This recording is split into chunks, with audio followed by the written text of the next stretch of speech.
thinking may not be the best way to being a successful or confident leader, and confident leader, I should say. So before I get into that, welcome. It has been a minute. I would love to hear where you're watching from, or if you're watching this on the replay, just hashtag replay.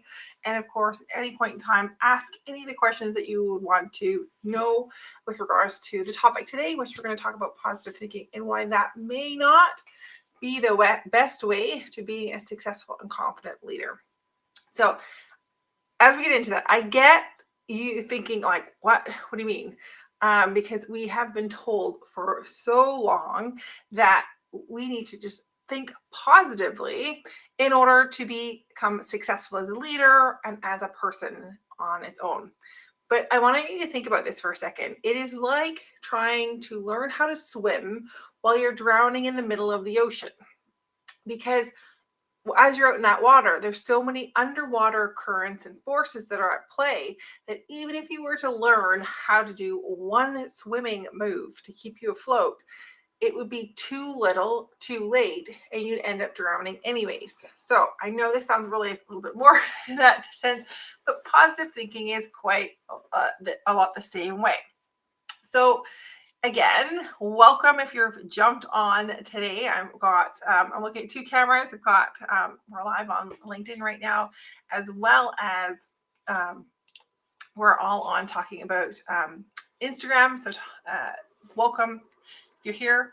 So let's talk about positive thinking. So if you're going to be focusing on positive thinking, and that's not the way to do it, and positive thinking is not the way to becoming a successful leader and a successful and confident leader, what is then the way to go about this?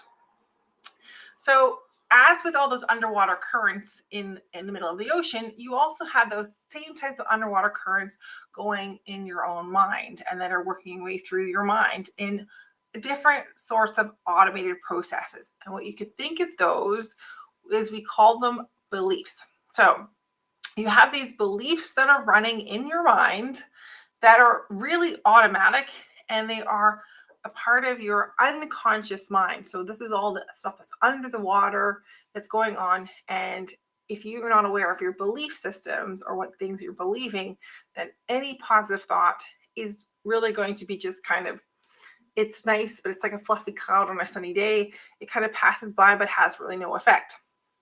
So let's get into what could you do about it instead, right? So if you think about this, the first part of what you would do, so this is going to be the first part. We're going to talk about 3 different steps along the way. The first step is to uncover that belief. Now, if you're thinking, well, I'm already thinking, if positive thinking isn't working because I have all these beliefs that are below the surface, how am I supposed to figure that out when you've just said that positive thinking isn't going to work? Bear with me for a second. Your thoughts are often are a result of the beliefs that you had. And a belief is really at its core a thought that you have thought over and over and over and over and over again. So what you think, how you could picture that in your mind is you have created a superhighway. So there's this massive superhighway, 6-lane highway that's going in one direction, and that's your belief.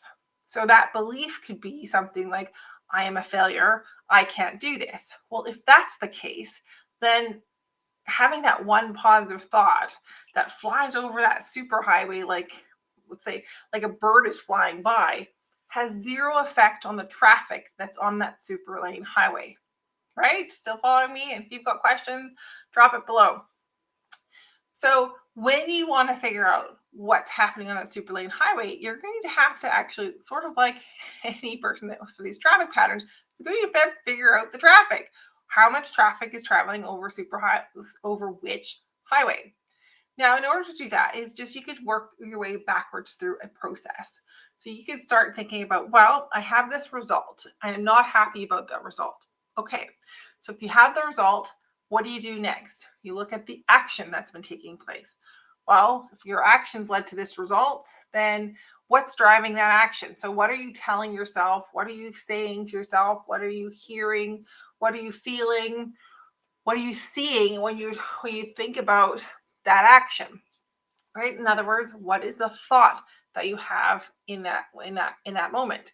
And from that thought, if you take it one step further, is that thought, is that magnified?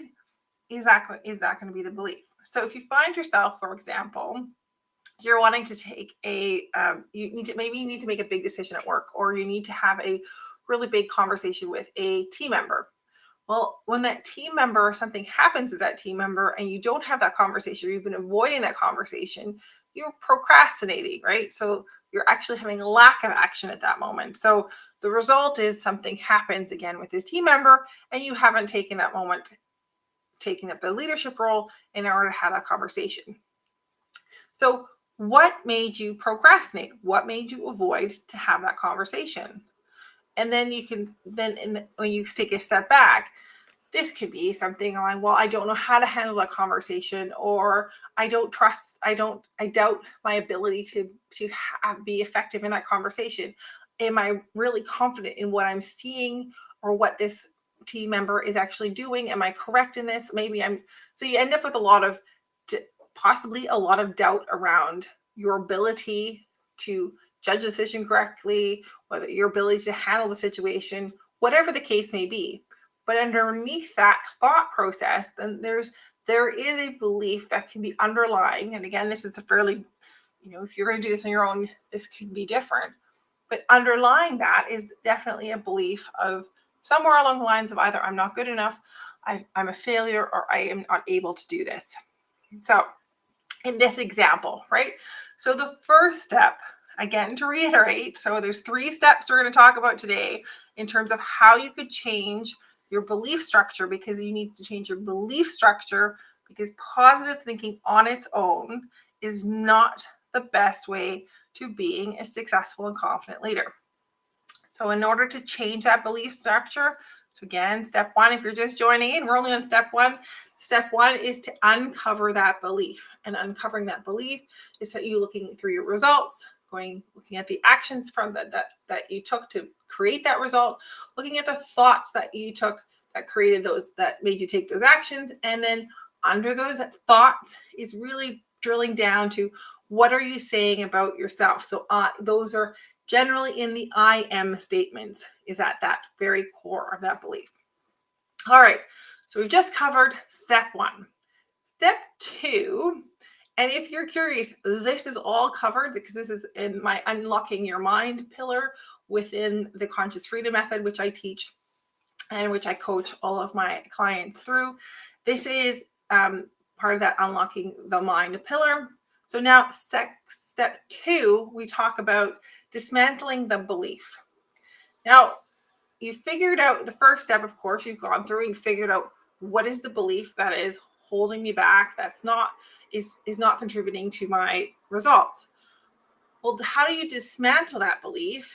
Is by actually having discovered it in the first step, is you're going to write, because I want you to write this down.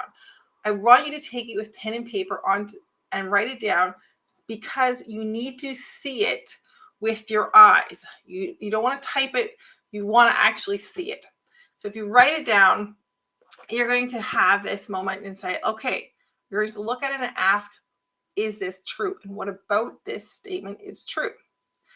You're also going to reflect on, is this the actual belief that you want to hold, right? So in order to dismantle it, you first need to figure out, well, is this true? And a fun way to do this is also look for what I call the fact versus the fiction, because we tend to, what we believe, we end up looking for the evidence that confirms that. And you're always going to find evidence that confirms the belief that you are holding. The question then becomes, are you going to simply take that evidence and say, okay, that is enough that I'm going to hold on to this belief? Or are you going to open yourself up to having more, looking for different evidence within a different belief structure? So that is the second step. So if you've just joined in, welcome. You can drop your questions or hit replay if you questions on the replay.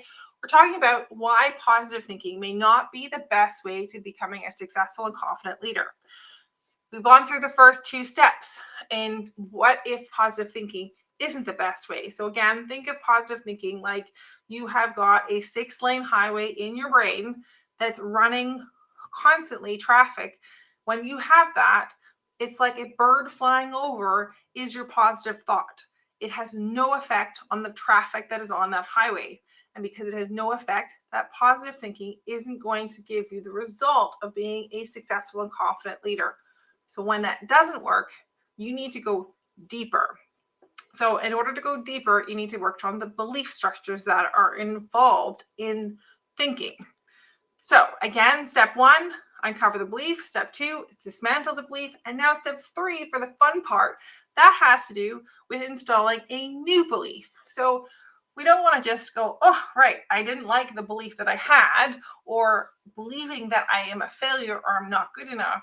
Wow, really, that's not helping me towards the end result and the goals, the career goals, the personal goals that you have that you want to achieve. That's not going to get you to the end result if you continue to think in that I can't do something, or I'm a failure, or I'm not good enough. Whichever one of those beliefs or other beliefs that you might discover in the first 2 steps. So how do you install a new belief? Now, in that new belief can be installed in a couple of different ways. Now, within NLP, there's a number of different techniques which are too complex to show at this point, or to even include in today's just conversation. But it is, of course, something that's always a really integral part of the Confident Freedom Method and unlocking your mind, which is a second pillar in that method within my programs. If you're going to want to install this belief on your own, one of those things is part of what we just did in the dismantling is then asking yourself, what do I want to believe? So if you have come up with an alternative to the I'm not good enough, you can say, well, in order to install a new belief, I need to create a new thought process. I need to find a new way of being in terms of what I believe in. So what could you believe? Well, if you had I'm not good enough, you could say I am good enough with what I do, or I believe in me, or whatever variation of the belief that you want to harness, or I am a confident, successful leader. And what you then do is go on and look for evidence. Now, remember I said in the step 2 that if whatever the belief is and you go search for evidence, you will always find it. That is true. But that also holds true for exactly the same thing if when you're looking for to make a new belief true. Now think about this. You might be thinking, well, I'm just, maybe let's make it a little simple. I'm not a confident leader. Okay. Who says? Right? And that second step, you may have looked for evidence like, well, I don't really, I didn't get the results I expected to get this last quarter or this last year, or I've avoided doing X, Y, and Z. Okay, that could be your evidence to support that. You want a new belief? I am a successful and confident leader. So what if you start looking for new evidence with that? And I want you to challenge you to think outside the box. And what I mean by thinking outside the box is break it up. When have you been successful? So, and don't limit yourself to career success.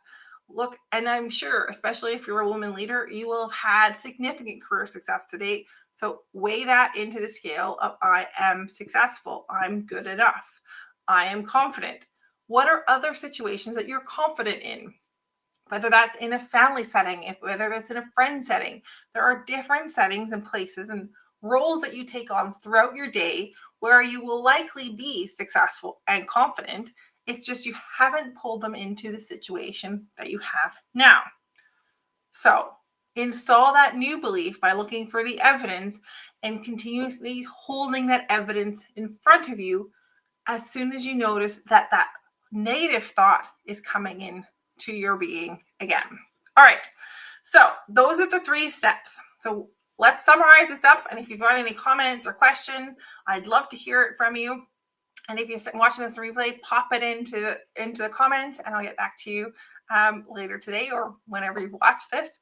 So positive thinking may not be the best way to being a successful leader. And I highlighted this because even though we've been told to positive think for a long time, it isn't effective because it doesn't address the underlying currents or the underlying forces at work in your unconscious mind, which are all on automated processes. So think about it like, again, the two examples I used were, think about it like if you're out in the middle of the ocean, you're trying to learn how to swim, all while you're actually drowning in the water. It just doesn't work because the forces under that water and in that water are so much stronger that you can't overcome it by simply positive thinking, or in the ocean case, in the case of just simply learning how to swim. So all those forces, all those under the water currents that are going on in your mind, that translates to the belief structures that you hold.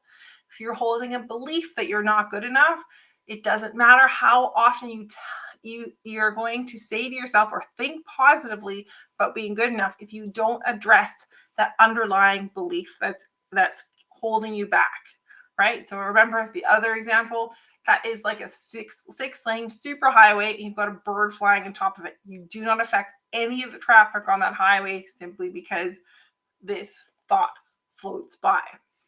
So, and how do you fix it? The 3 steps. There's 1, you uncover the belief. 2, you dismantle the belief. And 3, you install a new belief. So I'd love to hear from you. I'm planning on doing this a lot more often than I have in the last couple of months. So if you've enjoyed today's topic and you think, I want to know more, or there's another topic you think, we're really curious to hear about that, also drop it in the comments because I'd love to just see what's coming up for you and what kind of things you would like to hear more about. And also, I want to make sure you have the opportunity. I'm looking for ambitious women leaders who are ready to become the successful and confident leaders they want to be in the next 60 to 90 days. So if that's you, then drop me a DM with the word impact and I'll get you all the details for that. So again, if you are looking to go, okay, I want to drop this positive thinking, or I don't want to only the positive thinking isn't working for you because of all the reasons I just gave you, then this is a really great way of getting into those under the surface, into that belief structures, and really making sure that you have created a mindset, but also a set of habits, a set of actions and strategies that are all meant to make sure that you show up as the most confident and impactful leader that you can be. So drop it in the comments. I'd love to see it. And of course, DM me the word impact if you want more details on how we could work together and how you get to be the successful and confident leader that I know you're destined to be. All right. Thanks very much. And we'll talk to you again soon.